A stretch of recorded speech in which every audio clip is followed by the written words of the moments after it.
Salam sejahtera dalam nama Tuhan. Bapak, Ibu, saudara-saudari yang terkasih dalam nama Tuhan Yesus Kristus. Keadilan dapat tercipta hanya jika manusia memahami dan sekaligus bersuka cita karena memiliki Allah yang adil. Pemahaman akan Allah yang adil ini harus tumbuh dan berkembang dalam diri manusia berdasarkan pengalaman akan aneka macam kebaikan Allah dalam hidupnya. Pengalaman-pengalaman positif akan Allah itu akan membangkitkan optimisme dalam diri manusia beriman bahwa hidup yang dijalaninya adalah berkat dan rahmat dari Allah yang terus-menerus menghendaki agar hidup manusia berada dalam kondisi damai, sejahtera, dan adil. Nubuat Nabi Habakuk yang akan kita dalami pada pertemuan yang keempat BKSN ini akan membantu orang beriman dalam memahami Allah yang adil melalui doa. Marilah kita satukan hati untuk memulai pendalaman ini sambil memohon pencerahan Roh Kudus agar kita dimampukan untuk memahami firman-Nya.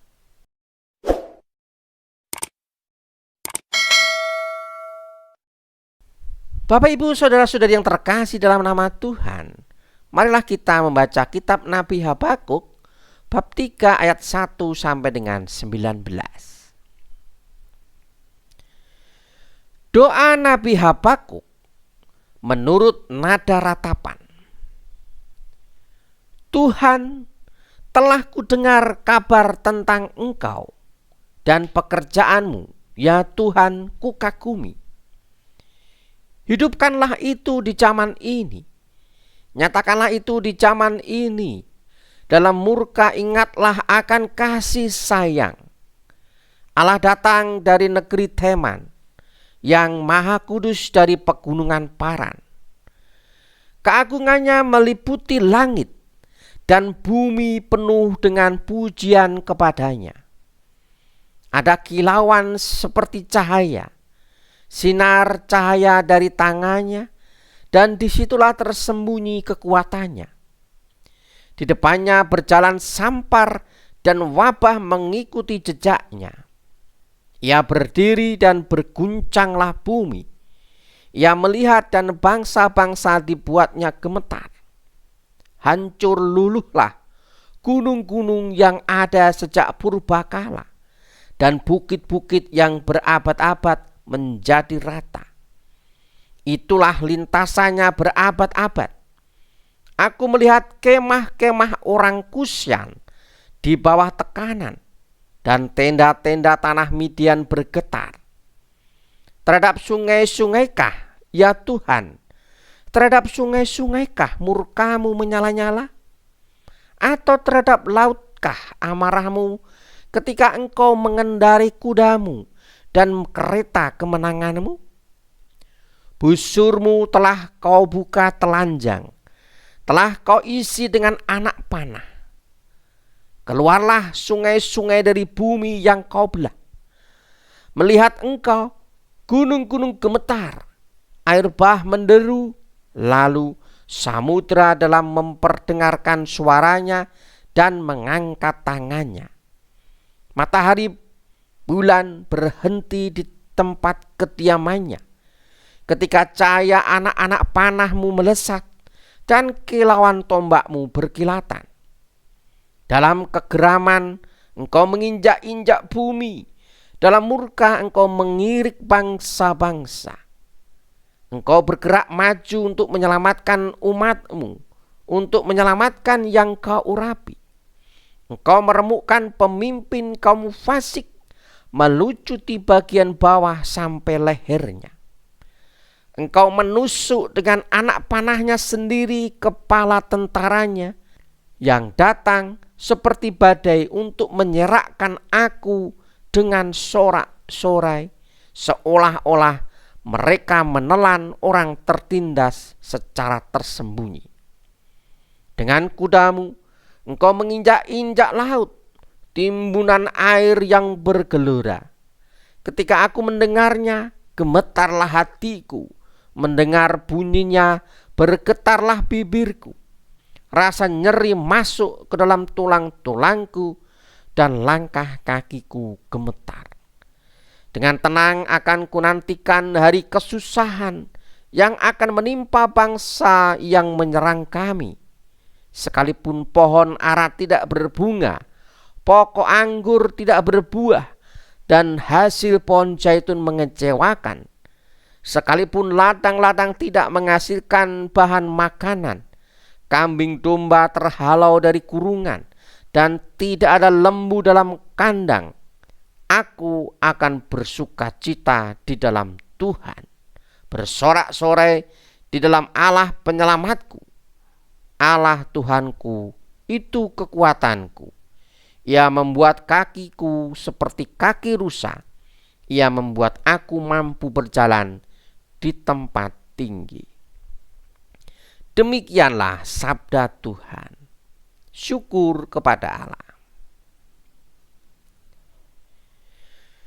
Bapak ibu saudara-saudari yang terkasih dalam nama Tuhan, Nabi Habakuk menutup kitab nubuatnya dengan optimisme.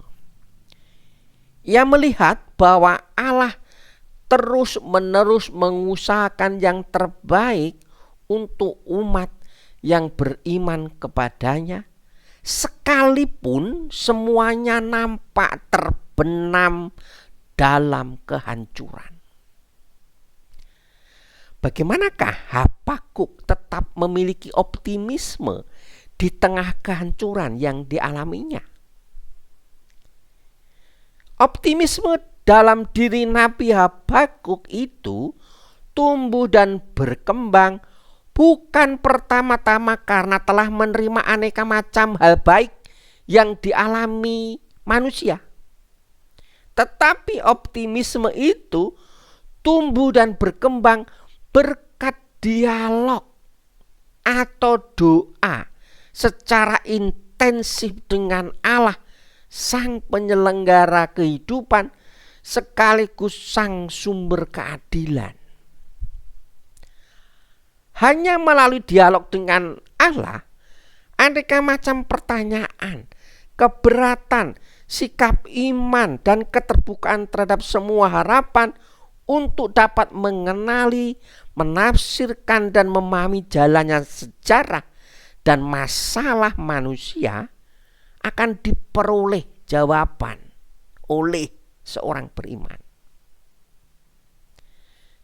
Kitab Nabi Habakuk bab 3 ayat 1 sampai dengan 19 yang tadi kita baca adalah puisi, Bapak Ibu. Puisi berupa doa yang menghadirkan Allah sebagai sosok pejuang berdimensi kosmis yang memakai kekuatan-kekuatan alam. Allah bersedia menghukum musuh dan menyelamatkan umatnya. Jadi kitab perikop yang tadi kita baca adalah puisi berupa doa.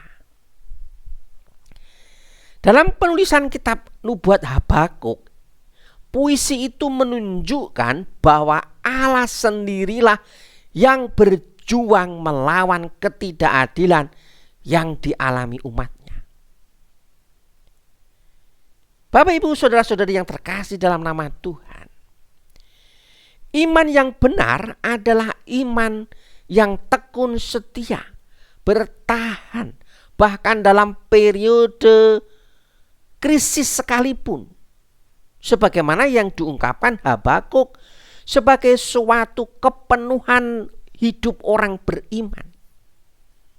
Lebih dari itu, iman yang benar adalah yang terus-menerus menaruh kepercayaan kepada Allah. Dalam teks yang tadi kita baca tertulis demikian: sekalipun pohon ara tidak berbunga, pohon anggur tidak berbuah, hasil pohon zaitun mengecewakan, sekalipun ladang-ladang tidak menghasilkan bahan makanan, kambing domba terhalau dari kurungan, dan tidak ada lembu sapi dalam kandang.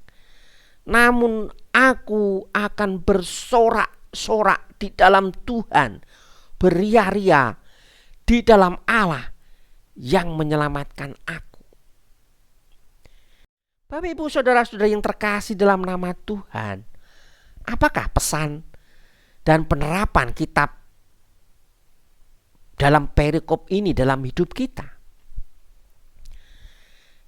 Nabi Habakuk mengajukan dua pertanyaan yang menyedihkan, yaitu tentang mengapa Allah seolah-olah membiarkan terjadi ketidakadilan, dan yang kedua, mengapa Allah tidak melenyapkan kefasikan. Kedua pertanyaan di atas sebenarnya juga menjadi pertanyaan yang terus menerus diajukan orang-orang hingga saat ini. Jawabannya tidak dapat dicari hanya dengan pertimbangan manusia, Bapak Ibu. Jawabannya harus secara terus-menerus diminta dari Allah melalui doa yang lahir dari iman yang mendalam. Doa adalah ikhtiar atau usaha manusia untuk berdialog secara intensif dengan Allah. Hanya melalui dialog dengan Allah, aneka macam pertanyaan, keberatan, sikap iman dan keterbukaan terhadap semua harapan untuk dapat mengenali, menafsirkan, dan memahami jalannya sejarah dan masalah akan diperoleh oleh seorang beriman. Doa membuahkan disposisi atau sikap batin yang tepat untuk memahami situasi yang terjadi, termasuk ketidakadilan. Berkat seruan doanya, Nabi Habakuk yakin bahwa Allah akan memberikan hukuman yang pantas untuk setiap penindasan. Kebaruan nubuat Habakuk adalah bahwa ia menghadirkan Allah sebagai sosok yang menghakimi dan mengutuk, bukan terhadap kelompok, pemerintahan atau bangsanya, melainkan terhadap setiap bentuk penindasan yang terjadi. Demikianlah Bapak Ibu Saudara-saudara yang terkasih dalam nama Tuhan, pendalaman kita akan sabda Tuhan hari ini. Semoga permohonan ini membawa kita untuk memiliki sikap optimisme di tengah situasi sulit yang kita hadapi. Yakinlah akan pertolongan Tuhan, dan kita diajak untuk memiliki sikap batin yang tepat dengan terus-menerus meminta dari Allah melalui doa yang lahir dari iman yang mendalam untuk menegakkan keadilan. Semoga Tuhan memberi kita kedamaian.